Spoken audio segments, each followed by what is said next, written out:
তুমি কার এই প্রশ্ন আসানসোলের নিউ টাউন মিঠানি রোডের বাসিন্দাদের। কারণ এই রোড দীর্ঘদিন ধরে বেহাল অবস্থায় পড়ে আছে। অবস্থা দেখুন খুবই খারাপ। বিগত আজ কমসে কম 6-7 বছর ধরে তো আমরা এখানেরই বাসিন্দা আছি।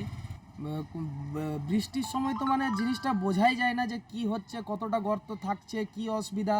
কোনো রকম কোনো পেশেন্ট বা কোনো এমার্জেন্সি কিছু হলে এমন হয়েছে যে পেশেন্ট অলরেডি অ্যাডমিট হতে যাচ্ছে হসপিটালে, হয়তো এইটার জন্য আরও হয়তো ওনার দুর্ঘটনাটা বেড়ে গেল। এই যে এই রাস্তা কাদের সেটাই আমরা জানতে পারছি না। কখনো কেউ বলছে এটা আমাদের আসানসোল কর্পোরেশনের, কখনো কেউ বলছে এটা পিডাব্লিউডির, কখনো কেউ বলছে আবার জেলা পরিষদের। তো আজকে আমি জানতে পারলাম যে এটা জেলা পরিষদের রোড।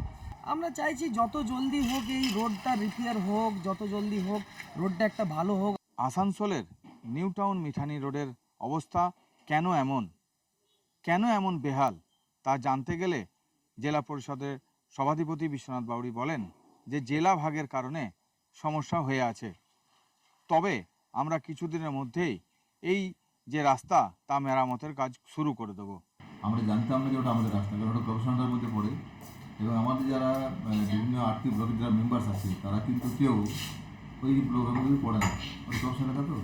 এখন যদি কোনো মেম্বার থাকতেন তাহলে কিন্তু ওটা ইমিডিয়েটলি হয়ে যেত। আমরা জানতাম না। পরবর্তীকালে ওখানকার কিছু লোক আমাদের এসে জানায়, অভিযোগ করে যে এটা রাস্তা আপনাদের সারিয়ে দিতে হবে।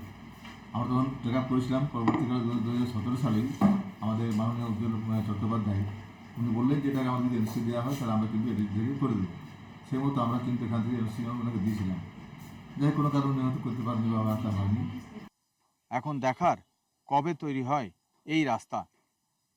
আমার শহর আসানসোল থেকে পবিত্র বন্দ্যোপাধ্যায়, কলকাতা টিভি।